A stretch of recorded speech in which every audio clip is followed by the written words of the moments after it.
Maintenant, je crois. Maintenant, je crois. Tout est possible. Maintenant, je crois. Maintenant, je crois. Maintenant, je crois. Tout est possible. Maintenant, je crois. Restons debout un instant maintenant pour la lecture de la parole du Seigneur. Prenons Amos, le prophète Amos, au chapitre 3, et nous commencerons au verset 1. Je tiens à remercier les sœurs Juanita, Anna Jean et sœur Moore pour ces merveilleux chants. Cela m'a rappelé autrefois, pendant que j'étais installé là et que j'écoutais. Je pensais à l'époque où elles étaient avec nous et qu'elles chantaient dans les campagnes. Frère Jack et moi en parlions. Ces filles étaient des petites jeunes filles, des jeunes filles de 16 ans, quelque chose comme ça. Maintenant, je crois que sœur Anna Jean a 5 enfants et sœur Juanita a la mère de 2 enfants. Et mes sœurs, nous sommes plus près maintenant de ce déclin de la vie que nous ne l'étions alors. Environ 16 ans d'écart. Il ne reste plus beaucoup de temps avant que nous passions de l'autre côté. Ce temps glorieux. Maintenant, dans Amos, au chapitre 3, lisons. Écoutez cette parole que l'Éternel prononce contre vous, enfants d'Israël, contre toute la famille que j'ai fait monter d'Égypte. Je vous ai choisis, vous seuls, toutes les familles de la terre. C'est pourquoi je vous châtierai pour votre iniquité. 2 hommes marchent-ils ensemble sans en être convenus? Le lion rugit-il dans la forêt sans avoir une proie? Le lionceau pousse-t-il des cris du fond de sa tanière sans avoir fait une capture? L'oiseau tombe-t-il dans le filet qui est à terre sans qu'il y ait un piège? Le filet s'élève-t-il de terre sans qu'il y ait rien de pris?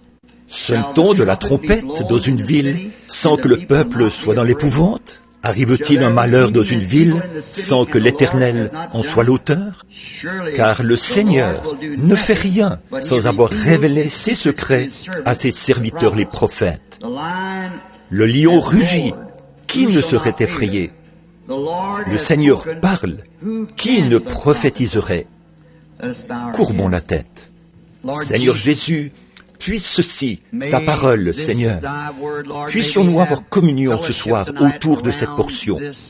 Nous te prions, Seigneur, de nous donner un contexte pour le sujet que nous allons prendre à partir de ceci. Et puisse-cela t'honorer. Bénis-nous, Seigneur, alors que ce soir, nous nous attendons à ta parole. Guéris les malades et les affligés, sauve les perdus, donne des forces, Seigneur, aux faibles, qui s'affaiblissent à la fois physiquement et spirituellement. Et donne-nous un grand déversement de ta présence, car nous le demandons au nom de Jésus. Amen.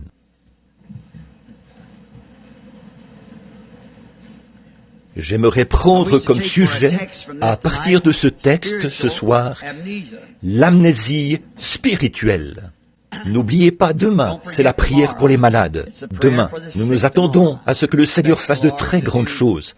Demain après-midi, à 14h, où lorsque nous commencerons notre service, le jeune homme sera ici pour distribuer les cartes de prière. Et on priera pour tous ceux qui le désirent. Et nous nous attendons à passer un moment merveilleux, demain, dans le Seigneur. Maintenant, vous êtes ici en visite, vous de l'extérieur de la ville. Rappelez-vous qu'il y a de bonnes églises, du plein évangile partout dans la ville. Vous êtes les bienvenus dans chacune d'entre elles. Je viens juste de parler à l'extérieur à l'un de mes pasteurs adjoints, frère Jackson, qui vient d'entrer précédemment de l'église méthodiste, 1 ou 2 villes plus au sud. Combien y a-t-il de personnes ici qui fréquentent le tabernacle? Levez la main. Il y en a partout. Oh là là!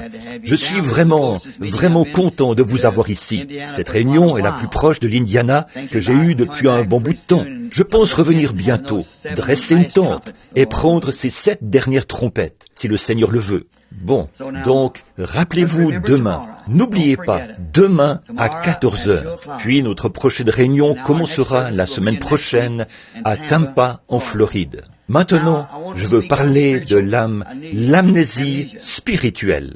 Alors, parlons un peu de ce petit homme, Amos, brièvement, afin d'avoir notre contexte avant d'arriver au sujet. Ceci se passait à l'époque de la grande prospérité à Samarie. Israël avait prospéré.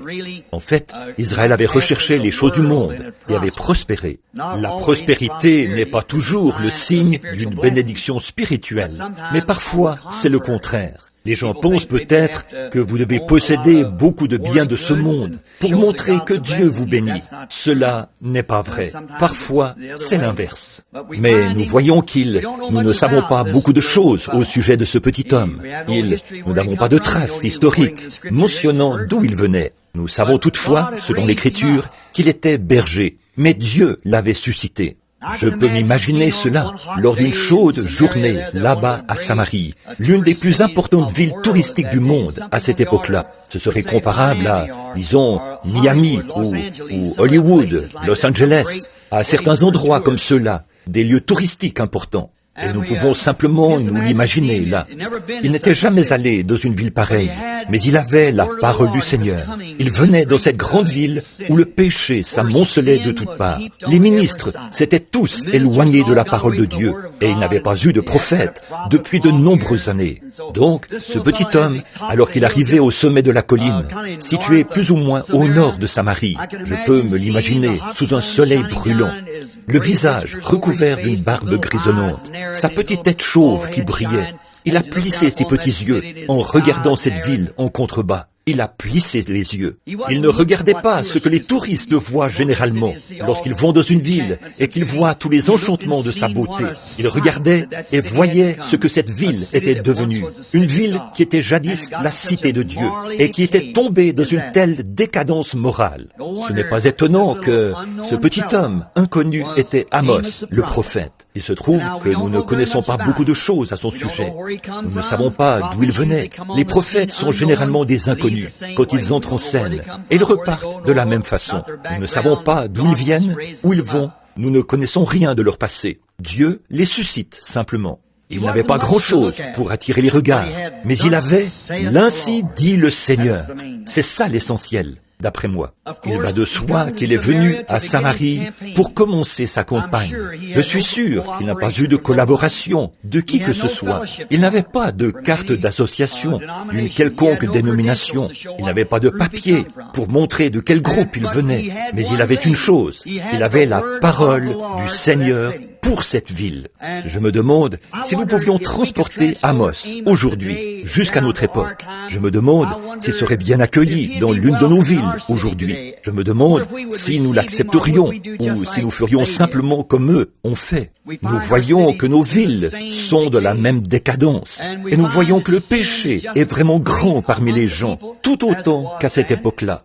Et je me demande, ce petit homme inconnu, comment va-t-il commencer sa campagne? Où va-t-il commencer? Dans quelle église va-t-il aller? Ou qui va collaborer avec lui? Il n'avait rien pour montrer d'où il venait. Il n'avait rien du tout, si ce n'est « l'ainsi dit le Seigneur » pour cette ville. Il les a trouvés dans une telle décadence et si corrompus moralement. C'était une époque de grandeur. Les femmes de cette ville étaient devenues presque comme elles le sont aux États-Unis. Elles étaient devenues corrompues. Tout ce que Dieu avait attendu d'elles, elles étaient allées tout à fait dans l'autre direction. Et nous voyons que c'était un endroit remarquable, où on dansait dans la rue. Les femmes se déshabillaient de manière immorale, et tout, comme des stripteaseuses. Bien sûr, en ce temps-là, c'était un divertissement public. Mais maintenant, c'est tous les jours. Laissez simplement le temps se réchauffer. Vous n'avez pas besoin d'aller à un spectacle. Elles sont partout dans la rue, n'importe où, de toute manière. Honte à vous, les femmes, de faire une telle chose. N'avez-vous pas honte? Il se trouve que j'ai dit ça à une femme ici il n'y a pas longtemps. Et elle a dit, mais enfin, elle a dit, frère Branham, elle a dit, ça c'est simplement comme les autres femmes. Je lui ai dit, mais nous ne sommes pas censés agir comme les autres. Nous sommes différents. Nous avons un caractère différent. Cela me rappelle une femme qui a dit, « Eh bien, frère Branham, une autre femme a dit, « Je ne porte pas ces shorts. » Elle a dit, « Je porte des pantalons. » Je lui ai dit, « C'est pire. » Ah oui, Dieu a dit, « C'est une abomination à ses yeux pour une femme de mettre un vêtement d'homme. » C'est tout à fait exact. L'une a dit, « Eh bien, ils ne font pas d'autres vêtements. On fabrique toujours des machines à coudre et on vend du tissu. Il n'y a point d'excuse. C'est simplement ce qu'il y a dans le cœur. C'est cela qui ressort. Cela se fait connaître. » Nous voyons donc que dans cette ville, leurs mœurs étaient dépravées. Les prédicateurs avaient peur de dire quoi que ce soit à ce sujet. Mais il y avait ce brave petit homme qui venait, qui traversait la colline. Il venait pour leur dire, « L'ainsi dit le Seigneur. Nettoyez tout ça. Sinon, vous irez en captivité. » Et il a vécu pour voir les jours où sa prophétie s'est accomplie. Il a prophétisé du temps de Jéroboam II, lequel n'était qu'un paria de toute façon. Il montrait une préférence pour les autres nations. Et ce petit Amos a prophétisé et leur a dit, « Ce même Dieu que vous prétendez servir, il vous détruira. » Et il l'a fait. Et si sa voix pouvait se faire entendre ici ce soir, à Birmingham, elle déclarerait la même chose aux églises. Ce même Dieu que vous prétendez servir vous détruira un jour. Je ne parle pas à cet auditoire ici. Ces bandes vont dans le monde entier. Maintenant, rappelez-vous, c'est vrai. Et ensuite, il a découvert, lorsqu'il est venu dans cette ville, que toutes ces choses, je me demande comment il a dû se sentir en voyant cette décadence du peuple de Dieu vers lequel il était envoyé. Je me demande si maintenant nous le recevrions, s'il venait, est-ce que nous collaborerions avec lui? Lui donnerions-nous le meilleur de nous-mêmes? Lui accorderions-nous notre attention? Nous repentirions-nous s'il nous disait de revenir à la parole du Seigneur et d'agir comme le Seigneur nous le demande? Je me demande ce que nos sœurs feraient avec leurs cheveux coupés. Est-ce qu'elles laisseraient leurs cheveux repoussés? Si Amos venait là, il prêcherait là-dessus. Ça, je vous le dis, parce que c'est la parole du Seigneur. Je me demande si nos conseils qui présentent des diacres qui ont été mariés 3 ou 4 fois, et ainsi de suite, et qui cherchent à être diacres, je me demande si toutes ces choses, je me demande ce qu'ils feraient à des hommes qui laissent leurs femmes porter des shorts et aller dans la rue, et tondre la pelouse, là dans le jardin, lorsqu'il y a des hommes qui passent. Je me demande ce qu'il dirait à des hommes comme ça. Il condamnerait sûrement cela de toutes ses forces, car il avait l'ainsi dit le Seigneur, et il ne pouvait rien faire d'autre. Il les avait trouvés, à cette époque-là, atteints d'une grave maladie, l'amnésie spirituelle. Et c'est exactement ce que nous avons aujourd'hui. Maintenant, comment savait-il ce qui allait arriver? Comment Amos le savait-il? Premièrement, c'était un prophète. Et ensuite, il savait, d'après la maladie, quel en était le diagnostic. Et il savait aussi quel en serait le résultat. Si un médecin regarde une tumeur maligne et voit que cette tumeur a déjà pris racine, il sait qu'il ne reste pas autre chose que la mort. C'est tout, à moins que Dieu intervienne. Eh bien, lorsque vous regardez une ville, que vous regardez un peuple, que vous regardez une église, et que vous voyez des gens qui sont si loin de Dieu, il n'y a qu'une chose à diagnostiquer, le péché. Et le salaire du péché, c'est la mort, c'est mourir. Le diagnostic démontre ce que c'est.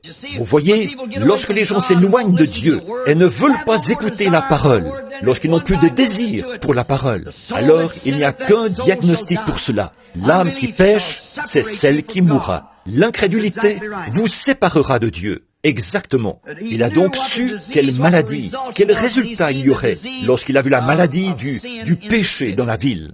Maintenant, cette amnésie, on nous dit que c'est qu'elle vous amène à un point où vous n'arrivez plus à vous identifier. C'est donc une chose inhabituelle. Elle ne se produit pas très souvent, mais elle est provoquée par un choc. Il s'agit d'une personne qui ne sait même plus qui elle est. On trouve ça après une guerre. Parfois des soldats en sont atteints. Parfois, les gens en sont atteints. Une autre chose qui peut provoquer cela, c'est l'inquiétude. L'inquiétude la provoque. L'inquiétude ne possède aucune vertu du tout. Oui, alors, passez par-dessus l'inquiétude et acceptez la foi. Quelqu'un a dit, « Bon, eh bien, si vous deviez être fusillé demain matin, ne vous inquiéteriez-vous pas ?» J'ai dit, « Non, je ne le pense pas. » Pourquoi? J'ai dit, l'inquiétude ne pourrait qu'aggraver mon état. Alors, quel bien la foi pourrait-elle apporter? J'ai dit, elle pourrait me délivrer. C'est exact, voyez. L'inquiétude ne possède absolument aucune vertu, tandis que la foi a toutes les vertus. Croyez. Donc, l'inquiétude provoque parfois cela. Et une autre chose qui la provoque chez les gens, c'est le fait de se retrouver entre deux avis. Cela provoque l'amnésie et cela vous amène à un point où en fait, ce qui vous arrive, c'est que vous perdez la raison, vous perdez l'esprit. Vous ne savez pas qui vous êtes, vous ne pouvez pas vous identifier. Vous pouvez marcher, manger et tout le reste, mais vous ne pouvez pas vous identifier. Vous avez fait des études supérieures, vous avez toujours la même instruction, mais vous ne savez pas d'où elle vient, vous ne savez pas qui vous êtes, vous ne connaissez pas votre appartenance. Ça, c'est l'amnésie, d'après ce qu'on nous dit. Nous sommes identifiés avec nos familles dans cette vie humaine par le mariage. Et avec nos épouses, nous nous marions et notre famille est identifiée par l'union constituée par notre mariage. Et alors, que penser si cette chose horrible vous arrivait et que vous ne pouviez plus vous rappeler qui vous avez épousé, qui est votre femme, qui sont vos enfants, qui sont votre père et votre mère, qui est votre voisin. Ce serait quelque chose d'horrible. Alors, nous sommes également identifiés, nous pouvons nous identifier à la race humaine par l'intelligence et en nous distinguant de la vie animale. Un animal ne peut pas raisonner, il interagit par des sons, il n'a pas d'âme, mais nous avons une vie animale, ce qui nous différencie. Nous sommes des mammifères, mes sœurs. Les mammifères sont des animaux à sang chaud. Et nous avons certains traits qui rappellent ceux des animaux. Mais ce qui nous différencie, ce qui nous identifie, c'est que nous avons une âme, une conscience qui nous dit ce qui est bien et ce qui est mal. Alors, il y a le cas où, lorsque vous êtes atteint de cette amnésie, vous pouvez vous retrouver comme Nebuchadnezzar, qui un jour s'est élevé et à qui Dieu a laissé croire qu'il était un animal. Il a alors vécu dans les lieux déserts et a mangé de l'herbe comme un bœuf. Et ses poils ont poussé sur son corps comme les plumes d'un aigle. Et son cœur est devenu comme le cœur d'une bête. Voyez-vous, c'était une amnésie, parce qu'il avait oublié qu'il était un roi. Il avait oublié qu'il était un être humain. Et il a cru qu'il était un animal. C'est pour cela qu'il a agi comme un animal, parce qu'il avait oublié qu'il était un être humain. C'est si facile aujourd'hui.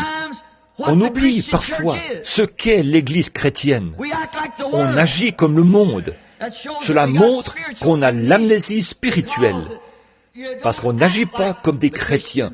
On agit comme le monde. On reçoit le cœur du monde. Et voilà le résultat. Donc là, nous voyons qu'Israël avait exposé, s'était retrouvé exposé au monde et était tombé dans cette ornière. Et ce prophète avait été envoyé pour les en faire sortir, s'il le pouvait, et leur dire cela.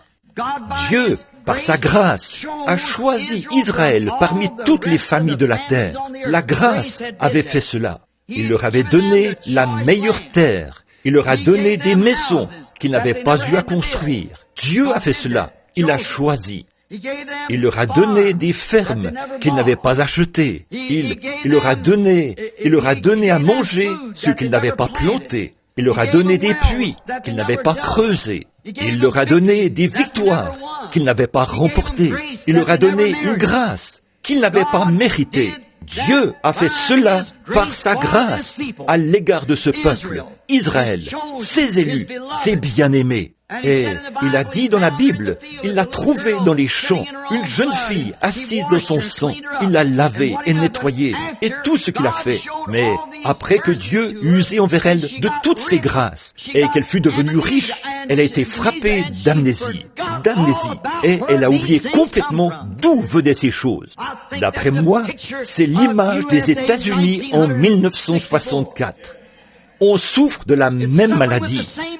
Nous avons de grandes églises puissantes. Nous sommes un grand peuple puissant. Nous sommes des millions. Et nous avons oublié d'où viennent ces choses. Ils étaient gravement atteints de cette maladie, après que Dieu a été bon envers eux et qu'il les a ramenés de tous les pays païens, qu'il eut fait d'eux un peuple séparé, mis à part pour lui. Et il a dit, il a pris un cep dans un pays et l'a planté dans un autre pays. Il l'a bien arrangé pour qu'il puisse ensuite produire du fruit, être fructueux. Mais le cep a oublié d'où viennent ces bénédictions. De même, le peuple de Dieu, en ces derniers jours, a oublié ce que voulait dire avoir un témoignage chrétien. C'est de nouveau cette amnésie qui est venue sur les gens. Ils ne peuvent pas s'identifier. Ils ont tout oublié à ce sujet. Ils avaient oublié sa sainteté. Ils avaient oublié sa loi. Les femmes vivaient comme les autres femmes. L'Église de Dieu et son peuple ont toujours été un peuple séparé, un peuple appelé à sortir, un peuple acquis, une nation sainte, un sacerdoce royal, offrant à Dieu des sacrifices spirituels, les fruits de lèvres qui donnent gloire à son nom. Dieu a appelé son Église et l'a séparée du monde précisément dans ce but. Et il leur a donné une loi, et elle doit être sainte. Il a dit, je suis saint, et vous devez être saints. Et sans la sainteté, personne ne verra le Seigneur. C'est Dieu lui-même qui l'a dit. Il avait appelé ce peuple à être ce genre de peuple-là, mais ils l'avaient oublié. Ils avaient oublié ses lois, et ils avaient oublié la moralité. Les femmes dans la rue, les femmes israélites, là, chacune s'attendait à concevoir par la vertu du Saint-Esprit pour enfanter le Messie. Bien qu'agissant comme cela, elle manifestait là un caractère épouvantable. Je veux m'arrêter ici un instant pour dire que c'est la même chose parmi nos gens aujourd'hui qui se disent chrétiens. C'est une question de caractère. Si seulement vous pouviez vous en rendre compte. Une fois, dans le Sud, j'ai lu une histoire qui s'est passée là-bas, au temps où ils avaient des esclaves. Ils prenaient ces gens et les vendaient au marché, comme vous le feriez d'une voiture d'occasion. Il y avait alors un acheteur, un négociant, qui venait et prenait ces esclaves et les échangeait comme on le ferait avec une voiture ou autre chose. Ces esclaves étaient loin de leur patrie. Ils venaient d'Afrique. Les Boers les avaient kidnappés et amenés jusqu'ici dans les îles, en Jamaïque et autour. Ensuite, ils les faisaient entrer clandestinement aux États-Unis et les vendaient comme esclaves. Nous voyons donc que ces gens étaient tristes. Ils avaient été kidnappés de leur patrie. Ils avaient été pris par un ennemi. Et ils étaient tristes. Ils ne reverraient plus jamais leur mari ou leur femme, ou leur père, leur mère, leurs enfants. Ils étaient absolument... Il fallait les fouetter avec des fouets pour les faire travailler, car ils étaient tristes. Un jour, un négociant est passé dans une certaine plantation et a vu un groupe d'esclaves en train de travailler. Il est entré et a demandé au propriétaire, « Combien d'esclaves avez-vous » Il a dit, « 100. » Il a dit, « En avez-vous que vous aimeriez échanger ou vendre » Il a dit, « Oui. » Il a dit, « Permettez-moi de les regarder d'un peu plus près. » Il est donc allé dans le champ et les a observés. Et il a vu qu'il fallait les fouetter. Au bout d'un moment, il a vu un jeune homme qu'on n'avait pas besoin de fouetter. Il bombait le torse et relevait le menton. On n'avait pas besoin de le fouetter. Alors, le négociant a dit, « C'est cet esclave-là que j'aimerais acheter. » Il lui a dit, « Mais il n'est pas à vendre. » Il a dit, « Alors, qu'est-ce qui fait que cet esclave est différent ?» Il a dit, « Est-ce que cet esclave est le chef des autres ?» Il a dit, « Non, c'est un esclave, rien de plus. » Il a dit, « Alors, vous le nourrissez peut-être différemment ?» Il a dit, « Non, il mange à la cantine avec les autres esclaves. » Il a dit, « Alors, qu'est-ce qui le rend si différent des autres esclaves ?» Il a dit, « Je me suis moi-même posé longtemps cette question. Mais un jour, j'ai appris que là-bas, dans la patrie d'où il vient, son père est le roi de toute la tribu. Et bien qu'il soit étranger, loin de chez lui, il sait pourtant qu'il est un fils de roi. Et il se comporte comme un fils de roi.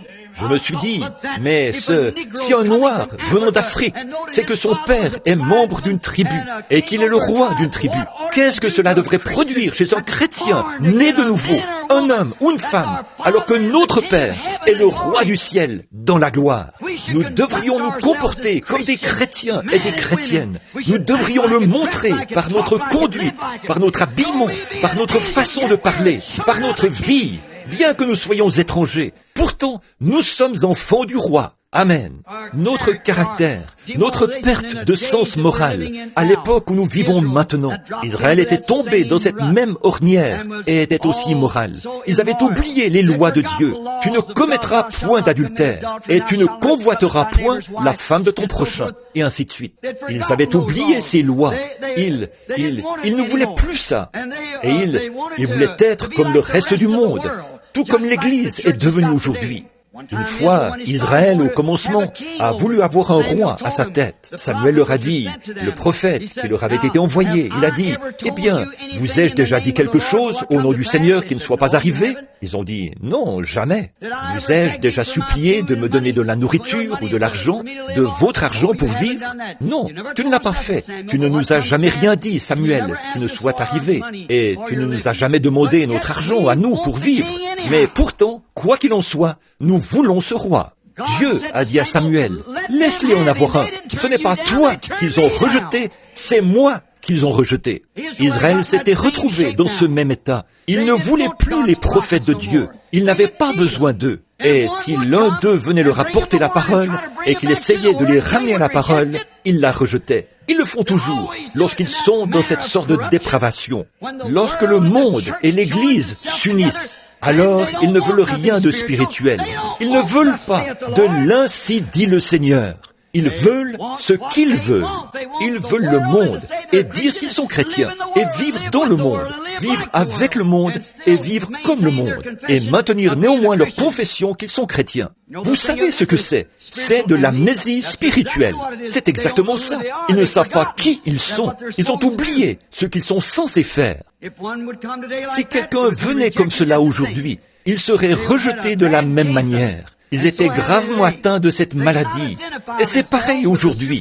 Ils ne pouvaient plus s'identifier aux choses surnaturelles parce qu'ils ne le voulaient pas. La parole, l'évangile, ils n'en voulaient pas. La maladie du péché les avait atteints et ils aimaient cela. Le péché est plaisant pour le cœur non converti. Cela semble bien beau à l'esprit non converti, mais c'est le chemin de la mort. Il ne reste rien d'autre que la mort. Le salaire du péché, c'est la mort. Et vous devez récolter ce salaire. Vous avez semé le vent et vous moissonnez maintenant la tempête. Les signes spirituels et la prédication d'un messager ordonné par Dieu ne les émouvaient plus. Les femmes pouvaient leur rire au visage et dire « Je n'ai pas besoin d'aller écouter ce genre de choses. » C'est bien ce qui se répète encore. Qu'est-ce? L'amnésie spirituelle. C'est exactement ça. Ils ont oublié que Dieu et sa parole, c'est la même chose, et qu'il ne peut pas la changer. Si un prophète entrait en scène en ce temps-là et donnait un signe spirituel, une voix spirituelle, et qu'il y avait la voix de Dieu derrière, il ne faisait que se moquer de cela et en rire.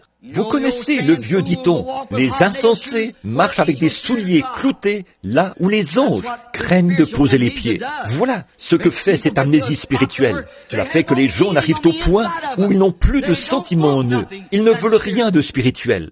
Prenez une réunion vraiment spirituelle, où le Saint-Esprit guérit les malades et discerne les pensées du cœur, et mettez cela au milieu de toutes les églises, un grand rassemblement dans un stade, et regardez ce qui arriverait. En quelques minutes, tout le monde se lèverait et partirait. Ils n'auraient rien à faire avec cela. Ils ne veulent rien avoir à faire avec cela. Ils écouteront un discours intellectuel, mais lorsqu'il s'agit de la puissance de Jésus-Christ et de sa résurrection et du Saint-Esprit, ils ne veulent rien avoir à faire avec cela, parce que ça les condamne. Ça les embrase par la chose qu'ils devraient connaître.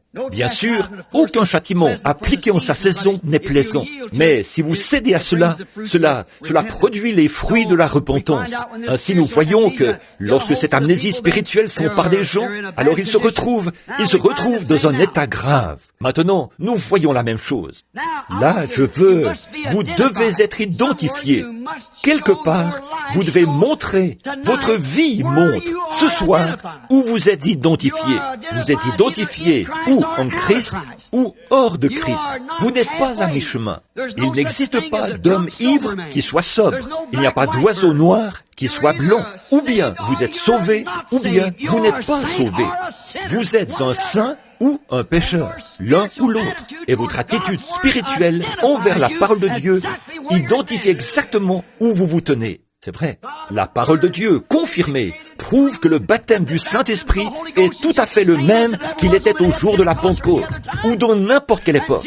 Et Jésus-Christ est le même hier, aujourd'hui et éternellement. Et votre attitude envers cela identifie si vous êtes atteint d'amnésie spirituelle ou pas. C'est vrai. Peu importe que vous soyez un diacre ou même un prédicateur, cela ne fait pas... Oui, il l'attrape aussi. Nous voyons donc que c'est contagieux et que cela frappe partout.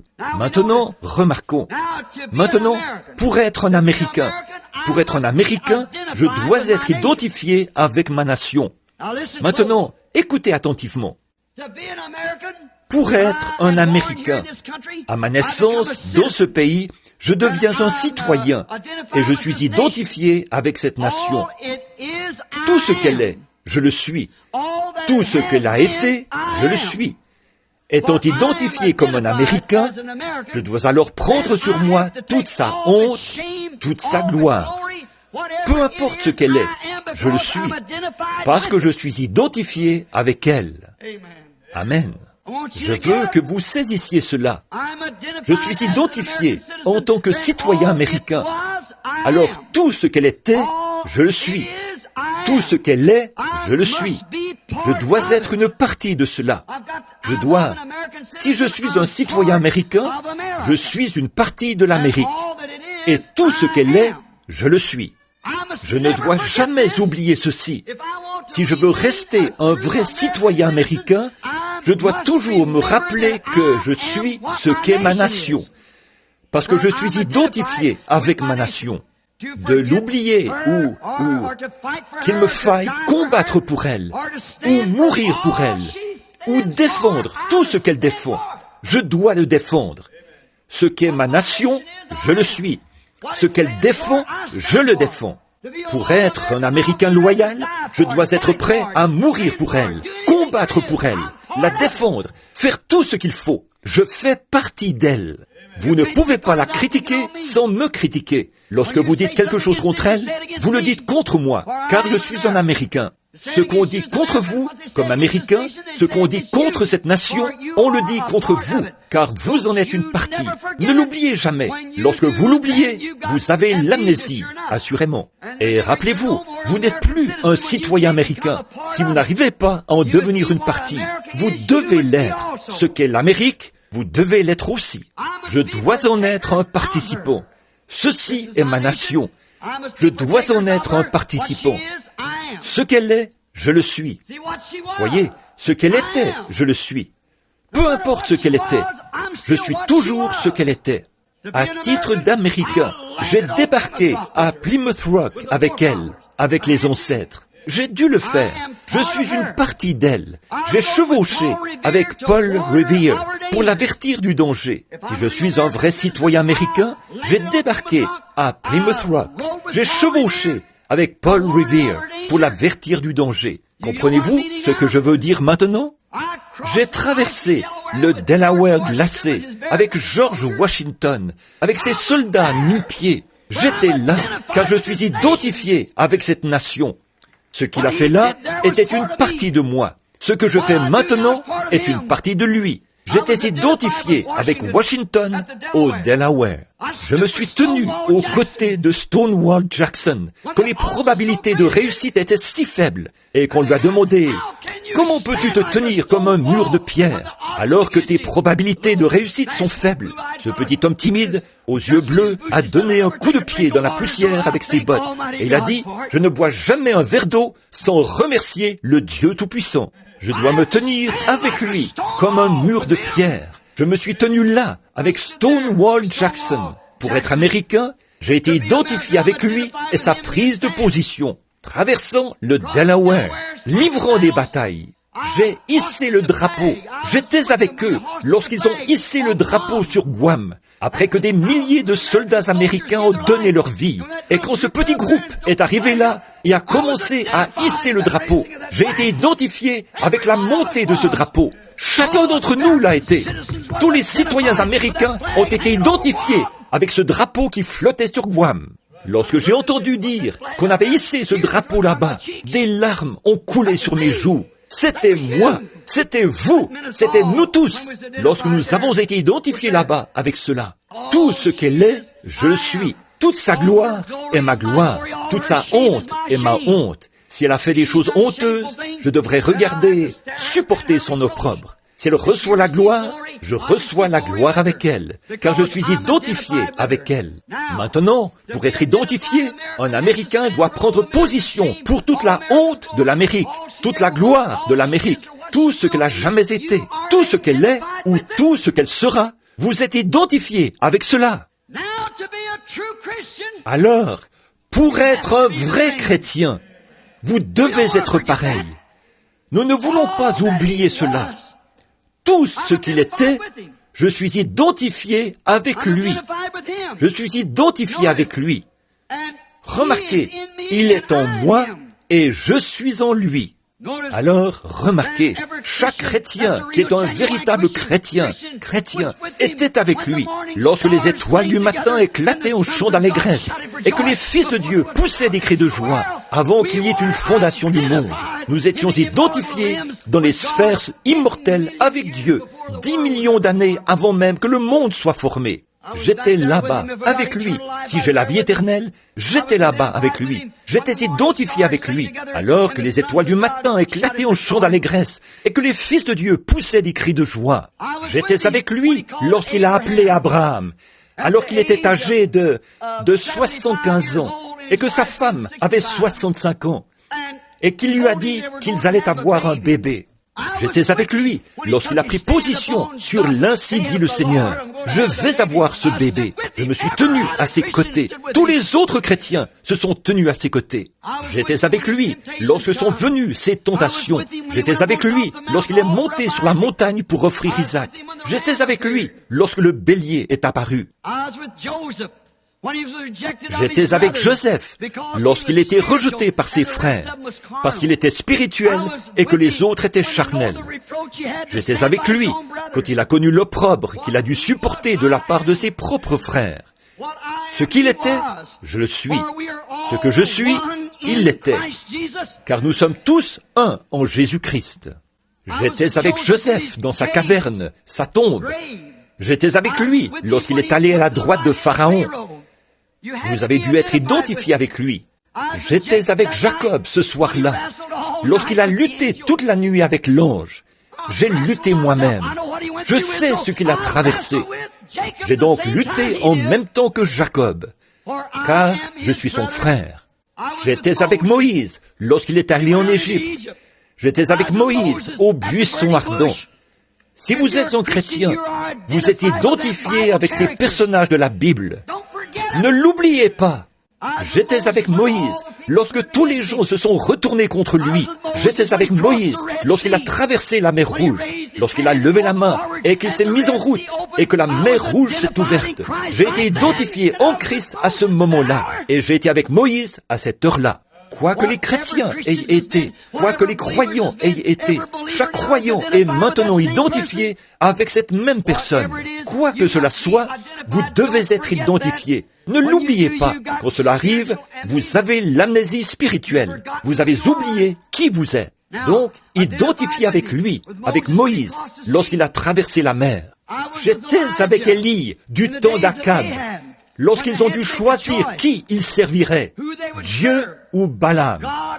Nous étions avec lui sur la montagne du Carmel, lorsqu'il a dû choisir, car nous sommes identifiés dans le corps du même Dieu que celui dans lequel il était identifié.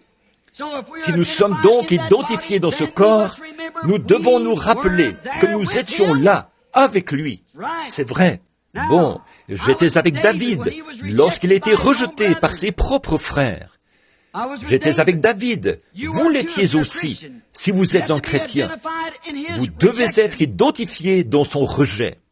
J'étais avec les enfants hébreux dans la fournaise ardente, lorsque le feu n'a pas pu les brûler à cause de la présence du quatrième homme. J'étais avec Daniel dans la fosse aux lions. J'ai été identifié là, lorsque l'ange du Seigneur l'a identifié là, dans la fosse. J'étais assurément avec lui au calvaire. Je dois être identifié avec lui au calvaire. Je dois être là, au point que je n'étais pas simplement identifié avec lui au calvaire, mais que je suis mort avec lui au calvaire. Chaque chrétien doit mourir avec lui au calvaire. Si vous ne mourrez pas avec lui au calvaire, vous ne pouvez pas faire partie des siens. J'étais là lorsqu'il est mort. Je suis mort avec lui. Et ensuite, j'étais avec lui lorsqu'il est ressuscité des morts. Je suis apparu le matin de Pâques avec lui, à la résurrection.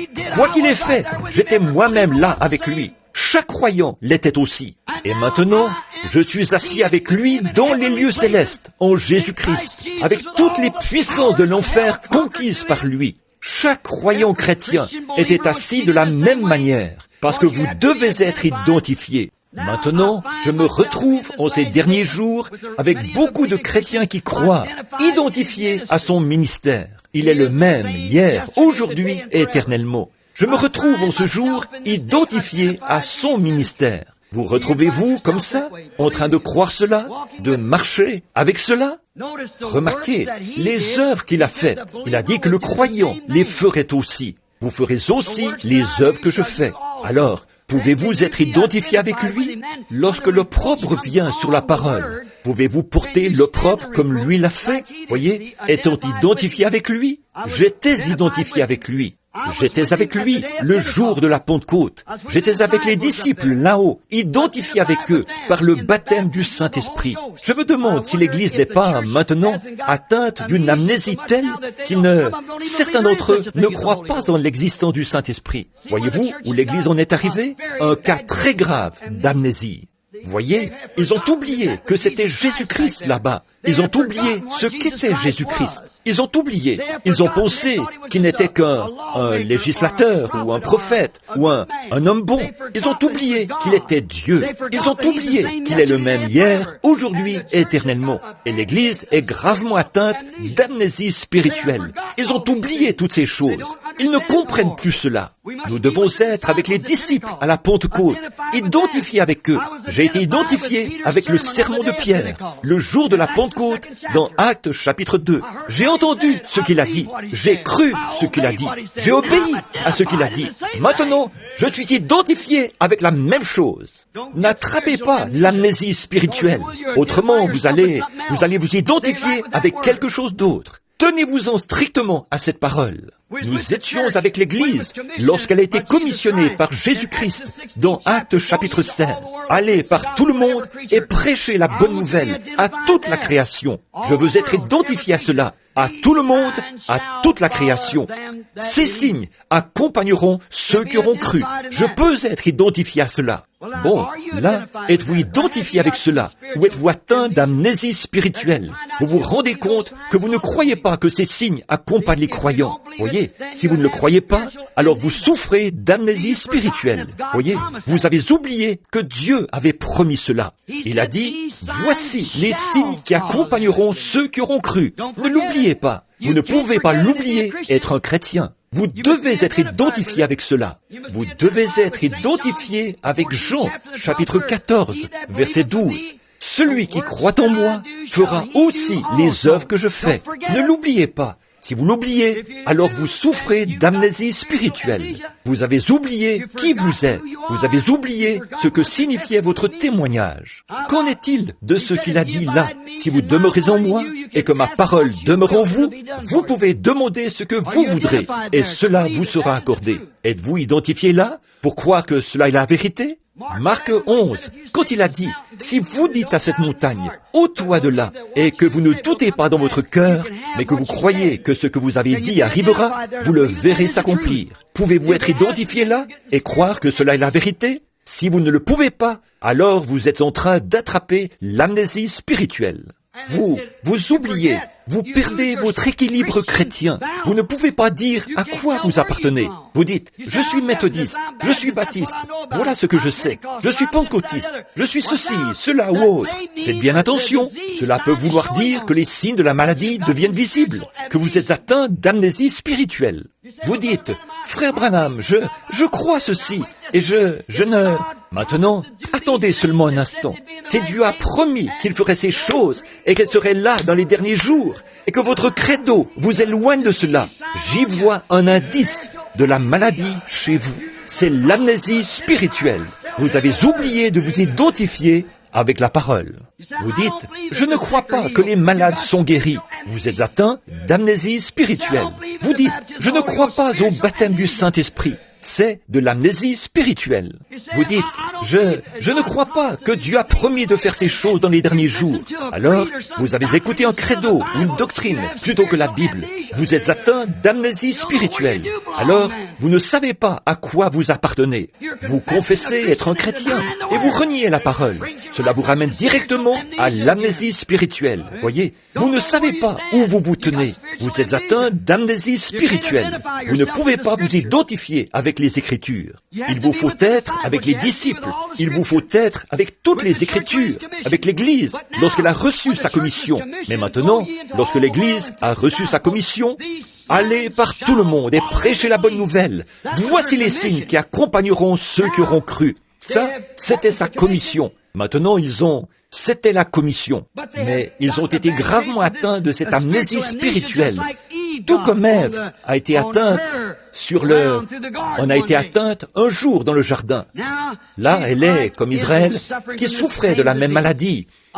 Une allergie due à une nourriture de séminaire qui produit en vous l'amnésie spirituelle. Adoptez une alimentation de séminaire et vous attraperez une allergie. Et ensuite, bientôt, vous serez gravement frappé d'amnésie. Vous ne croyez plus ce que la Bible dit. C'est là le problème de l'Église aujourd'hui. C'est là le problème qui fait qu'on ne peut pas avoir de réveil aujourd'hui. C'est là le problème des gens aujourd'hui. Ils se sont tellement fait sermonner pour tout et ont été exposés à chaque isme qui pouvait apparaître, qu'ils ne savent plus ce qui est bien ou mal. Exactement. Elle ne peut plus se souvenir de son Seigneur. Elle ne peut plus se souvenir de sa parole. Elle ne peut plus se souvenir de la promesse. C'était là le problème d'Israël. Lorsque Jésus est entré en scène, ils n'ont pas pu se rappeler que une vierge concevra. Ils n'ont pas pu se rappeler que Moïse avait dit « L'Éternel, votre Dieu, vous suscitera un prophète comme moi ». Ils étaient atteints d'amnésie spirituelle. C'est exactement de ça qui atteinte l'Église aujourd'hui. Il a dit que dans les derniers jours, ces choses arriveraient, et nous les voyons arriver.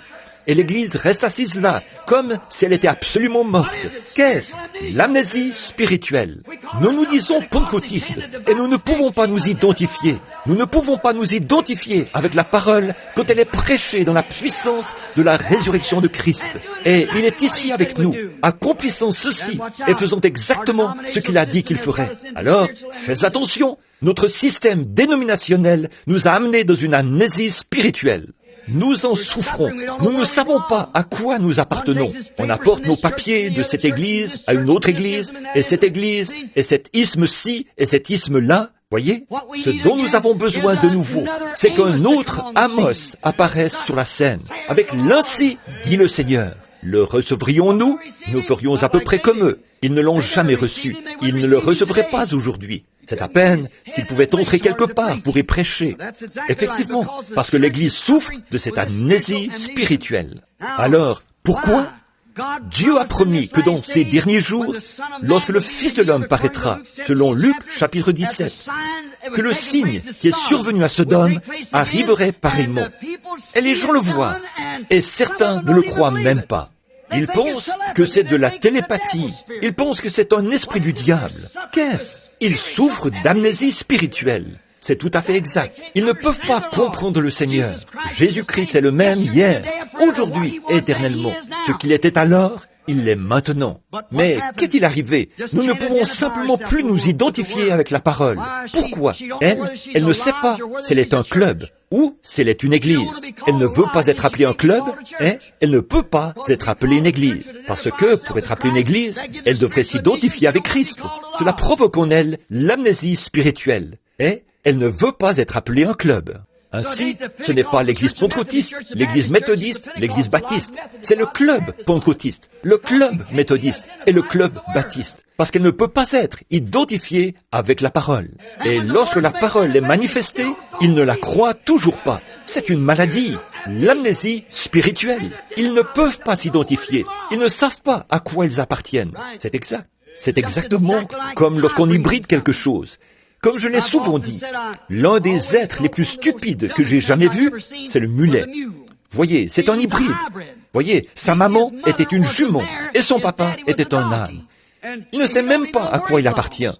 Voilà, vous pouvez le croiser et obtenir un âne, et puis, ou plutôt obtenir un mulet. Mais ce mulet ne pourra pas se reproduire à son tour. Voyez, vous ne pouvez rien lui apprendre. Il est têtu. Vous ne pourrez jamais rien. Il va rester planté là, avec ses grandes oreilles. Et il attendra qu'arrive le jour le plus long de sa vie, juste avant de mourir, pour vous lancer une ruade. Voilà tout. Il attend toujours le moment propice pour vous attaquer, s'il le peut. Et cela me rappelle de nombreux soi-disant chrétiens hybrides. Ils ont hybridé l'Église, jusqu'à ce qu'ils attrapent la maladie de l'amnésie spirituelle. Ils ne peuvent rien reproduire. On parle du maïs hybride. Le maïs hybride n'est rien du tout. C'est la pire chose que vous puissiez mettre dans votre bouche. Tout ce qui est hybride. C'est pour ça qu'il vous faut prendre ces petites plantes de serre chaude et les choses hybrides et les vaporiser, les soigner et les dorloter.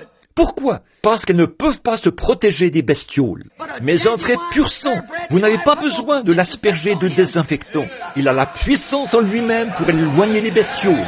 C'est ce qu'il faut pour éloigner les bestioles de l'incrédulité d'un homme. Un vrai de vrai, rempli de l'esprit. Prenez un vieux mulet et commencez à lui parler. Dites-lui, « Hé mon gars, j'aimerais que tu fasses ceci, cela. » Il restera planté là, en faisant « I-1, I-1, I-1. » Il agitera ses grandes oreilles. J'ai vu beaucoup de soi-disant chrétiens faire à peu près pareil. Vous dites, Jésus-Christ, le même hier et éternellement. Voici les signes qui accompagneront ceux qui auront cru. I-1, je crois que le temps des miracles est passé. I-1, I-1, I-1. Voyez, il ne sait pas ce qu'il croit vraiment. Il ne sait rien. Il ne sait pas d'où il vient. Il ne sait pas où il va. Il a une amnésie de cheval. Il ne sait pas d'où il vient et il ne peut pas aller plus loin.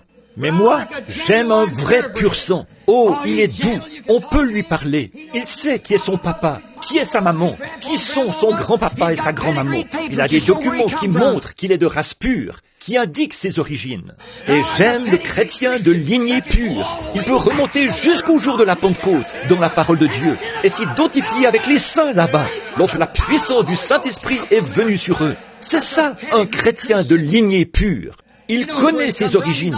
Il ne s'identifie pas aux méthodistes, aux baptistes, ni à rien d'autre. Il s'identifie dans la parole de Dieu. Il sait exactement à quoi s'en tenir. Le sang royal de son Père coule en lui, le sang de Jésus-Christ. Il sait ce que ce sang produit. Il croit chaque parole. Dieu agit en lui et le confirme par les signes qui l'accompagnent, comme il l'a promis. Il ne souffre d'aucune amnésie spirituelle. C'est un vrai pur sang. J'aime ça. Mais l'Église aujourd'hui est gravement atteinte d'amnésie spirituelle. Elle ne sait pas à quoi elle appartient. Elle a oublié tout ce qui concerne cela, a oublié toutes ces choses qui font d'elle une Église. Qu'est-ce qui nous a rendus aussi riches que nous sommes? On se retrouve dans l'Odyssée, dans un endroit riche, comme l'était Israël, lorsqu'ils étaient pauvres et qu'ils devaient se confier en Dieu pour tout ce qu'ils faisaient, tout ce qu'ils avaient, qu'ils se confiaient en Dieu. Alors Dieu était avec eux. Ils étaient spirituels et allaient de l'avant. Mais lorsqu'ils sont devenus riches, voici ce qui est arrivé. Leurs villes se sont développées et leurs femmes sont devenues immorales. Les hommes l'ont permis. Les prédicateurs ont levé les barrières. Ils ont rejeté les prophètes. Et voilà dans quel état ils se sont retrouvés. Ce qui a causé cela, c'est qu'ils ont oublié d'où venaient ces bénédictions. Et vous, les méthodistes, et vous, les baptistes, et vous, les presbytériens, vous, les méthodistes, vous pouvez vous rappeler John Wesley, vous les baptistes, et John Smith, qui a pleuré sur les situations difficiles des gens, au point que sa femme devait le conduire à table, tellement ses yeux étaient gonflés d'avoir pleuré et prié toute la nuit. Qu'est-ce qui se passe? John Wesley a dit que l'une des grandes choses, je crois que c'était l'un des premiers pères méthodistes qui a dit la honte pour les filles de l'église méthodiste, c'était qu'elles aient commencé à être si mondaines qu'elles portaient des bagues aux doigts. Que dirait-il maintenant, alors qu'elles portent des shorts? Qu'est-il arrivé? L'amnésie spirituelle, c'est exactement cela. Vous avez oublié d'où vous venez. Vous avez toutes ces choses parce que la bienveillance, la bonté de Dieu vous les a données. Pensez-vous que c'est là une chose étrange? C'est exactement conforme à l'esprit de Jésus-Christ, la prophétie. Dans Apocalypse, chapitre 3, il est dit, parce que tu dis, je suis riche, je n'ai besoin de rien, et tu ne sais pas que tu es pauvre, aveugle, malheureuse, misérable, nue, et tu ne le sais pas. Voyez, ne le sais pas. Qu'est-ce? L'amnésie spirituelle. Ils ne le savent pas. Les églises ont l'argent maintenant. Il n'y a quasiment pas d'églises dans le pays, de dénominations qui ne vaillent des millions et des millions de dollars. Ils investissent des millions et des millions de dollars dans des bâtiments et autres, et prêchent que la venue du Seigneur est proche. Riches. Et ils disent, je n'ai besoin de rien. Ils ont les prédicateurs les plus instruits que jamais. Ils connaissent la théologie plus que jamais. Et ils ont les bâtiments les plus grands dans les meilleurs endroits de la ville.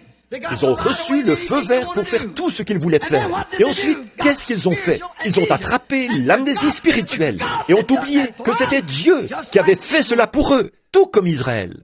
Et la Bible a prophétisé. Jésus-Christ a envoyé son ange à Jean et a dit que ce dernier âge de l'Église serait atteint de cette amnésie spirituelle. Ils étaient misérables, rappelez-vous. Ils pensent qu'ils sont grands, ils pensent qu'ils ont quelque chose. Mais il a dit qu'ils étaient misérables, malheureux, pauvres, aveugles et nus, et ne le savaient pas. Et il n'y a pas moyen de le leur dire. Maintenant, s'il y avait un homme dans la rue ici, couvert de honte, ou une femme nue dans la rue, aveugle, ce serait lamentable d'être dans cet état. Mais alors, s'ils avaient tout leur bon sens, qu'ils savaient qui ils étaient, qu'ils sont des êtres humains et sont censés porter des vêtements, eh bien, vous allez là, ce sont des êtres humains, censés être identifiés à la race humaine. Et là, ils sont misérables, malheureux, pauvres, aveugles et nus. Et vous allez vers lui en disant, « Frère, mais vous êtes nu. Bon, écoutez, je suis le docteur Untel. Occupez-vous de vos propres affaires. Je vous dis que j'appartiens à telle et telle chose. Vous n'avez pas le droit, espèce d'exalté, de me dire quoi que ce soit. Dites-leur, c'est mal pour un homme de faire cela, et pour les gens de faire les choses qu'ils font. Et ils vous feront savoir que leur prédicateur a les idées larges. Qu'est-ce que c'est? C'est qu'ils ont oublié les commandements du Seigneur Jésus. Alors qu'ils descendent faire les signes, les prodiges qu'il a dit qu'il ferait. Ils ne veulent pas le croire. C'est de l'amnésie spirituelle. Voyez, ils ont oublié. Et ils sont nus et ne le savent pas. N'en sont pas conscients. Ils pensent, pourvu que j'appartienne à l'Église, c'est tout ce qu'il faut. Oh frère, cela ne veut pas dire plus pour Dieu que d'être franc-maçon ou autre chose. De n'importe quel autre club, d'être rattaché à l'Église, cela ne veut rien dire pour Dieu. Il faut que vous soyez des fils et des filles de Dieu. Il faut que vous soyez nés de Dieu. Et Dieu est la parole. Lorsque je deviens une partie de mon Père, je deviens tout ce qu'est mon Père. Lorsque vous devenez une partie de Dieu, vous devenez Dieu dans sa plénitude, sa parole intégrale. Vous la croyez entièrement. L'amnésie spirituelle. Qu'arriverait-il si vous ne saviez pas que votre nom était ce qu'il est, et si vous êtes, que vous venez d'une bonne famille, ce que je vous souhaite, si vous venez d'une famille de gens bien, que va-t-il arriver si vous oubliez votre nom de famille, que vous allez quelque part et que vous avez une conduite scandaleuse? Ils disent, ne vous appelez-vous pas Jones, ou quel que soit votre nom? Eh bien, je ne sais pas qui j'étais, voyez? Alors vous voyez, c'est terrible d'être comme ça, de se retrouver dans ce terrible état. Eh bien, c'est justement là où l'Église est arrivée. Elle est censée être la représentation de Jésus-Christ. Mais elle a oublié cela, parce qu'on a injecté en elle des credos et des dénominations qu'ils ont acceptées à la place de la parole. Elles sont nues, aveugles, misérables, et ne le savent pas. Il n'y a pas moyen de le leur dire. Il se peut que je ne revienne plus à Birmingham. Mais voici une fois où ils vont l'entendre. Voyez, c'est vrai. Je ne suis responsable que de semer la semence. C'est Dieu qui la dirige vers le terrain où elle est censée aller. Oubliez, oui, ils ont oublié la parole de la promesse. Ils ont oublié. Israël était dans cette sorte de pétrin lorsque Jésus est arrivé. Il avait oublié. Ils avaient regardé. Oh, ils ont dit qu'ils croyaient qu'un Messie allait venir. Mais lorsque le Messie est venu et qu'il s'est identifié par la parole, ils avaient tellement de traditions qu'ils ont annulé l'effet de la parole de Dieu. Et Jésus a promis que juste avant la fin des temps, ce qui est arrivé à Sodome arriverait pareillement et que ce serait identifié. Et les gens sont si traditionnalistes qu'ils ont annulé l'effet de la promesse de Dieu par leur tradition. L'amnésie spirituelle. L'amnésie spirituelle, c'est exactement ça. Voyez, ils ont oublié ces choses. Oh, je fais partie de ceci. J'ai fait ceci. J'ai dansé par l'esprit. J'ai fait ceci. Oh là là, là là, cela n'a rien à voir, rien du tout. Comment pouvez-vous être un chrétien et nier la parole? Vous ne le pouvez pas. Dieu est la parole. Si la parole est en vous, vous êtes la parole. C'est la même chose. Tout ce qu'est la parole, vous l'êtes. Amen. Si je vis dans cette génération, la portion de la parole qui est promise pour cette génération, je dois être cela. Si je veux être un chrétien, je dois être identifié avec tout ce que la Bible prêche et défend. Alléluia! Vous allez m'appeler un exalté de toute manière. Et je me sens pas mal religieux en ce moment. Oui, monsieur. Je dois être identifié avec tout ce que cette Bible revendique. Elle a ses revendications et si je n'ai pas été frappé par cette amnésie spirituelle des temps modernes, je serai et peux être identifié avec elle. Si je la renie, alors je suis atteint d'amnésie spirituelle. Quelque chose est arrivé. J'ai accepté un credo, ou une doctrine, ou une église, ou un groupe d'hommes. Je ne peux pas le faire. Et pourtant, la parole vient et s'identifie. C'est pour cela que Jésus n'a pas été reconnu. Oh, ils ont dit, eh bien, cet homme est saint, et il y a notre saint prêtre et notre saint ceci. Et Jésus a dit, vous avez pour père le diable, et vous faites ses œuvres. Savez-vous que Caïn a aussi offert un bon sacrifice? Il était sincère. Il a construit un autel. Il s'est agenouillé et a adoré, et a offert un sacrifice et a prié Dieu. Et c'est Dieu, c'est tout ce que Dieu réclame de vous, d'être membre de l'Église, d'avoir un autel, de payer votre dîme, d'aller à l'Église et de vivre une bonne vie. Si c'est tout ce qu'il réclame, il a été injuste de condamner Caïn, parce qu'il a fait la même chose. Oui, monsieur, exactement. Mais la religion signifie une couverture. Et vous ne pouvez pas être couvert par vos propres bonnes œuvres.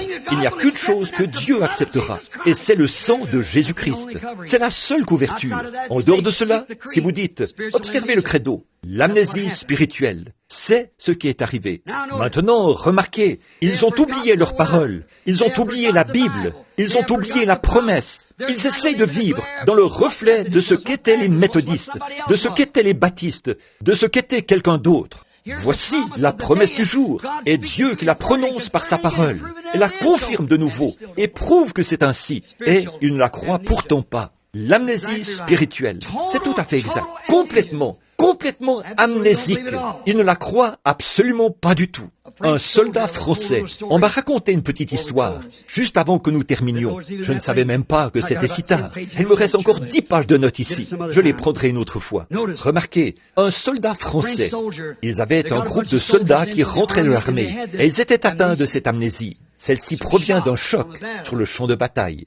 Ils avaient mis sur pied un programme et ils ont annoncé que les gens qui avaient des bien-aimés manquants pouvaient téléphoner afin de venir voir s'ils pouvaient reconnaître ces garçons. Pas d'espoir pour eux. Peut-être qu'un ou deux parmi eux ont pu être reconnus. Ensuite, on a pris les autres et on voulait les mettre dans un sanatorium où ils allaient devoir rester jusqu'à la fin de leur vie. Ils gravissaient la colline, le train avançait et ils se sont arrêtés à une gare. Ils ont permis aux garçons de descendre pour se dégourdir les jambes. Les gardes sont allés sur la colline pour les surveiller parce qu'avec l'amnésie, eh bien, on devait les surveiller.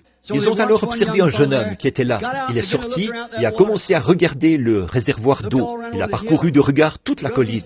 Il s'est frotté le visage et il a observé. Puis il a regardé de nouveau et il a vu ce réservoir d'eau. Il a regardé autour de lui, là, à la gare, et il a commencé à marcher. Plutôt que de l'arrêter, le garde l'a suivi.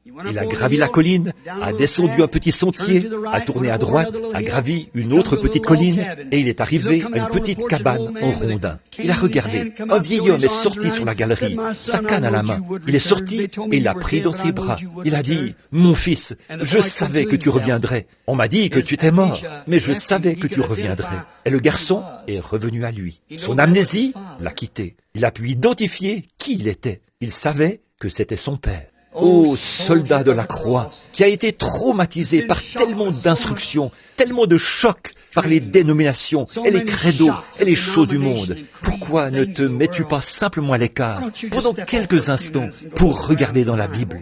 Peut-être que tu regarderas de côté et d'autre, puis tu pourrais te retrouver identifié comme croyant dans la parole un de ces jours. Il se peut que tu ne le connaisses pas. Tu peux revenir à toi comme l'a fait le fils prodigue, et te retrouver. Il se peut que tu trouves ton identification dans les paroles de Dieu.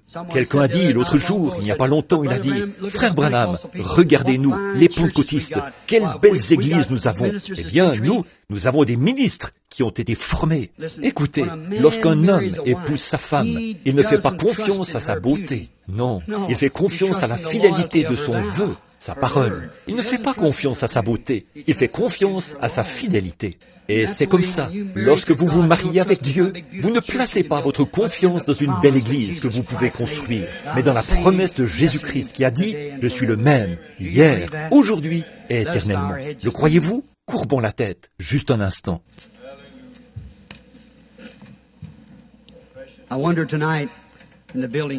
Je me demande ce soir, ici dans le bâtiment où les gens sont assis, où il y a des hommes et des femmes qui sont éternels, des gens en route pour l'éternité. Et vous savez qu'un jour ou l'autre, vous devrez rencontrer Dieu. Et je me demande si vous avez eu une petite bouffée de cette amnésie et que vous avez été identifié dans la mauvaise chose et que vous voudriez en quelque sorte regarder de côté et d'autre ce soir et découvrir si vous ne pouvez pas être identifié en Jésus-Christ. Voulez-vous lever la main et dire « Priez pour moi, frère Branham. Je veux être identifié comme un vrai chrétien, un vrai croyant. Que Dieu vous bénisse. Que Dieu vous bénisse. Soyez bénis.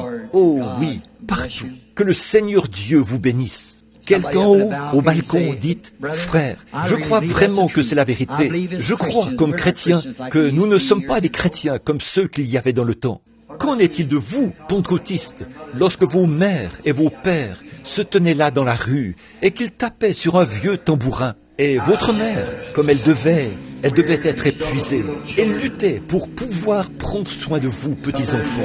Parfois, vous n'aviez pas de vêtements et tout, mais papa et maman restaient fidèles à la cause pour élever Christ. Regardez ce que vous avez fait, pentecôtistes. Il y a 50 ans, vous êtes sortis de l'organisation. C'est ce qui a fait que vous êtes devenus pentecôtistes. Vous vous êtes séparés des incroyants.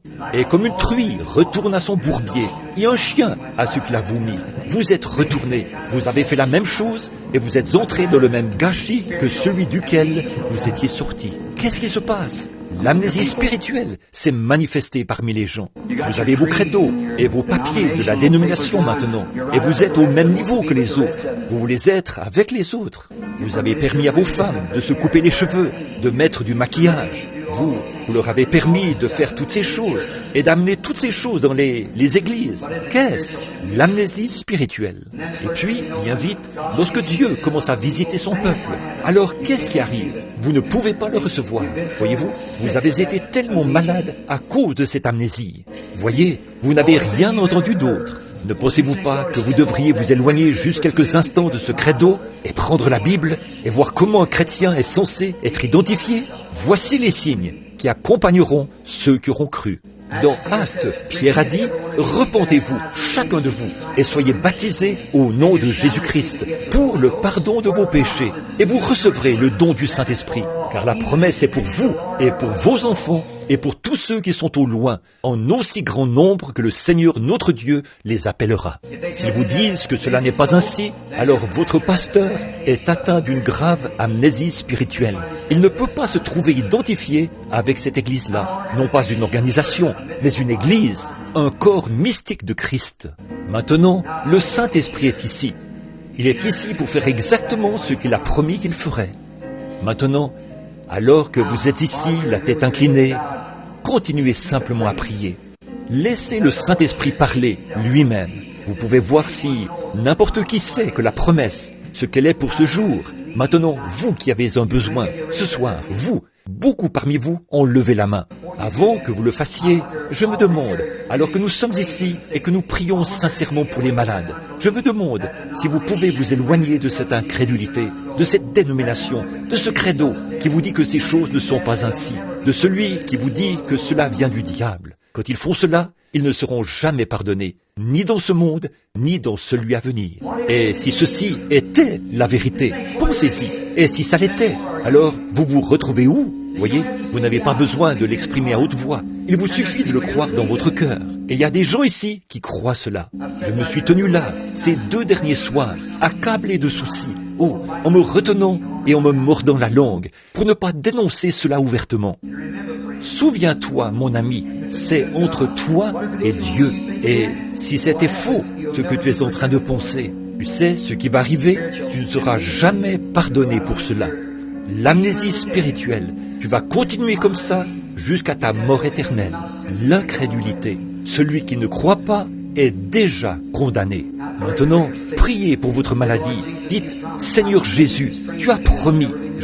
Peut-être y a-t-il des nouveaux venus ici qui n'ont jamais été là auparavant. Jésus a promis ce qui arriva. Je vais prendre un passage de l'Écriture. Du temps de Lot, lorsque Dieu a été manifesté dans un corps de chair. Et le peuple, Abraham, le groupe élu, le groupe qui avait été appelé à sortir. Et le nom d'Abraham a été changé en Abraham. Alors il a vu la parole faite chair. Et celle-ci a discerné les pensées qui étaient dans le cœur de Sarah. Et lorsque la semence royale d'Abraham est apparue, c'est ce qu'il a fait. Et ils l'ont appelé un démon. Il a dit, maintenant, lorsque le Saint-Esprit viendra, il fera la même chose. Il a dit, maintenant, il y a le pardon pour vous, quand vous m'appelez ainsi. Mais, lorsque vous parlerez contre le Saint-Esprit, il n'y aura plus de pardon. Maintenant, puisse-t-il venir, dans sa puissance, parmi cet auditoire, où que vous soyez, et, avec son discernement spirituel, montrer qu'il est la parole.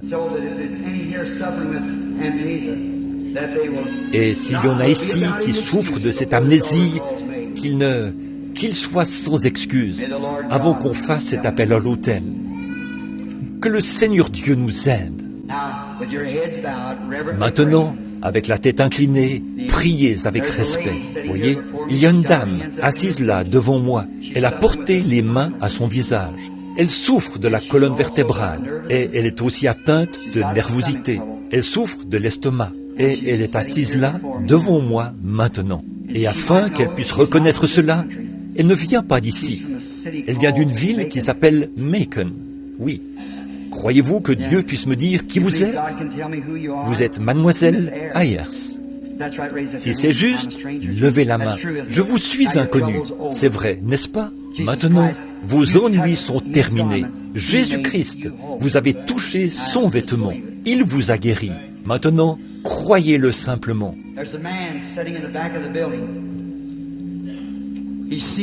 Il y a un homme assis au fond du bâtiment. Il recherche le baptême du Saint-Esprit. Il veut le baptême de l'Esprit. Il se tient là, devant moi. Lui non plus n'est pas d'ici. Il vient de la Caroline, de Charlotte. Son nom est Lipo. Croyez de tout votre cœur, et Dieu vous remplira du Saint-Esprit, mon frère, si vous le croyez.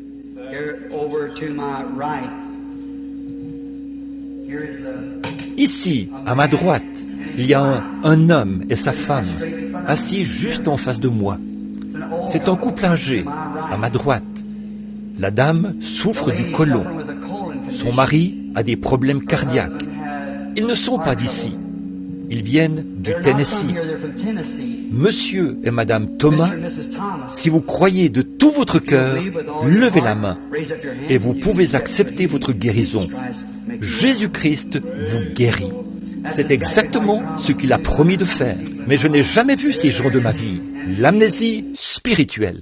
Jésus a dit, vous ferez aussi les œuvres que je fais. Encore un peu de temps et le monde ne me verra plus. Mais vous me verrez, car je, un pronom personnel, serai avec vous et même en vous jusqu'à la fin du monde. Jésus-Christ, le même hier, aujourd'hui et éternellement.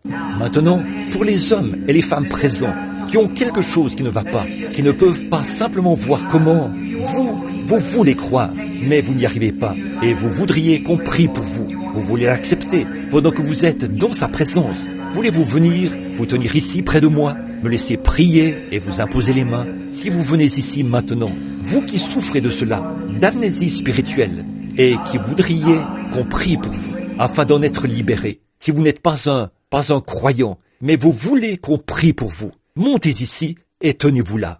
Que Dieu vous bénisse, jeune homme. Quelqu'un d'autre qui veut venir? Que Dieu vous bénisse, madame. Venez. Que Dieu vous bénisse, jeune fille. Quelqu'un d'autre qui veut venir? Venez tout de suite. Tenez-vous ici.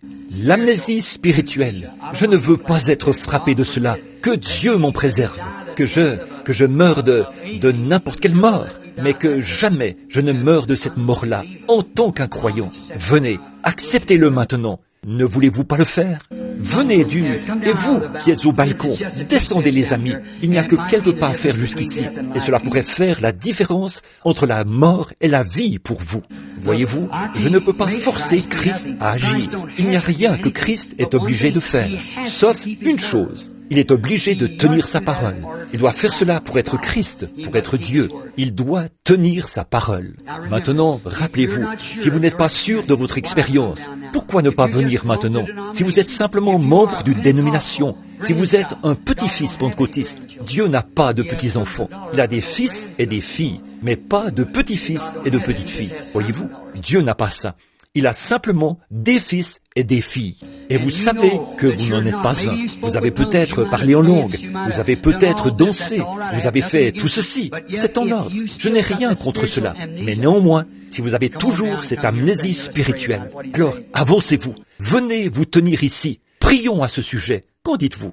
Membre d'église, membre d'une église dénominationnelle, sans plus. Pourquoi ne venez-vous pas ici afin que nous nous débarrassions de cela tout de suite? Je ne veux pas quitter Birmingham ici en sachant qu'un jour, lorsque le jugement arrivera et que je devrais alors me tenir devant vous, rappelez-vous, je vais vous rencontrer de nouveau. Si je ne vous rencontre plus jamais ici à ce propos, ou je vais vous rencontrer au jugement, et il me faudra répondre de ce que j'ai dit ce soir. Alors, écoutez, repentez-vous les amis, repentez-vous, quittez ça, sortez de là, venez maintenant. Cela devrait pousser chaque femme aux cheveux coupés dans ce pays ou dans ce lieu à s'avancer maintenant. C'est tout à fait vrai. C'est que vous n'avez pas assez de grâce pour sincèrement dire « Je veux me laisser pousser les cheveux, frère Branham. Il faudrait...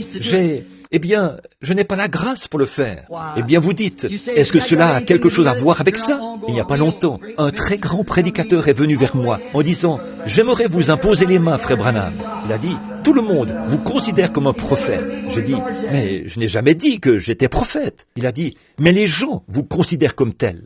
Vous êtes toujours en train de démolir les femmes concernant le port des shorts. » Un pentecôtiste. Et il a dit, concernant le port des shorts et le fait qu'elle se coupe les cheveux et tout. Il a dit, ça ne vous regarde pas. J'ai répondu, alors, ça regarde qui? Et il a dit, ces personnes. Pourquoi n'apprenez-vous pas à ces femmes comment avoir de grands dons spirituels, comment aider les gens, plutôt que d'essayer? Il a dit, elles vous considèrent. Ce que vous leur diriez, elles vous croiraient. Il a dit, pourquoi ne leur dites-vous pas comment avoir de grands dons pour aider les gens, plutôt que de toujours les condamner? J'ai dit, comment puis-je leur enseigner l'algèbre alors qu'elles ne veulent même pas apprendre leur alphabet? Voyez-vous? Il vous faut commencer par la base. Vous repentir ou périr. Alors, faites comme vous voudrez. Vous repentir ou périr. Jésus-Christ s'est parfaitement identifié ici, soir après soir. Et ce soir, nous l'avons consacré au salut. Il n'y a que quelques pas à faire pour venir ici. Et j'ai amplement de temps. Souviens-toi, Birmingham, ton sang n'est pas sur moi. Je suis innocent. Et si vous avez vraiment le Saint-Esprit, vous avez une occasion de venir maintenant. Et si vous souffrez d'une sorte d'attitude ecclésiastique qui vous a provoqué de l'amnésie spirituelle, pourquoi ne venez-vous pas? Jésus est le remède. Ne voulez-vous pas venir? Bon, quelques personnes ont quitté le balcon. J'attendais pour voir où elles allaient, si elles allaient sortir ou venir à l'hôtel. Vous qui êtes ici en bas, venez tout autour. C'est ça. Vous qui êtes ici, venez autour de l'autel et dites, j'en ai fini avec ceci. Oui, elles étaient en train de descendre. 2 dames. C'est bien. Venez jusqu'ici maintenant. Il n'y a encore que quelques pas à faire. Et ces pas pourraient faire la différence. Bon, regardez, je veux vous demander quelque chose. Et s'il venait ce soir? Oh, vous dites, il ne vient pas. Je ne sais pas s'il vient ou pas. Ceci est le dernier signe. Souvenez-vous, c'est ainsi dit le Seigneur. M'avez-vous déjà entendu prononcer ces paroles sans que ce soit vrai? Vous êtes en train de voir votre dernier signe. C'est conforme aux Écritures. Vous avez vu votre dernier signe, vous de la Pentecôte. Donc, ne confondez pas cela avec ce qu'il a promis à Israël après l'enlèvement. Ce n'est pas pour vous. À ce moment-là, vous êtes finis. Voyez? Maintenant, c'est votre jour. Maintenant, c'est votre signe. Maintenant, c'est le moment pour vous. Ne rejetez pas cela. Ne le faites pas. Vous feriez mieux de vous avancer. Vous croyez que je suis le serviteur de Dieu? Souvenez-vous, Birmingham, je n'ai jamais rencontré de gens plus sympathiques. Vous êtes les gens les plus sympathiques que je voudrais rencontrer dans ma vie. Mais vous avez besoin d'un réveil. Vous êtes en train de mourir. Vous êtes en train d'attraper l'amnésie spirituelle. Vous êtes en train de mourir. Ne faites pas cela. Ravivez ce que vous avez. Ranimez-le de nouveau, rapidement, avant que Jésus ne vienne. Très bien. Pendant qu'il continue de venir, qu'il continue simplement de venir, jusqu'à ce que nous ayons tous ceux que le Seigneur appelle ici. Venez maintenant. Débarrassez-vous de cette amnésie. Le grand médecin est ici maintenant pour vous guérir, pour enlever cela. Il a prouvé qu'il était ici. Combien veulent l'attester en levant la main, en disant « Je le crois vraiment », qu'il a dit qu'il ferait ceci. Voyez, maintenant, il est ici. Voyez. Vous croyez. Et combien savent que je vous dis la vérité, que vous êtes en train de mourir et que vous avez besoin d'un réveil. Voyez, c'est la vérité.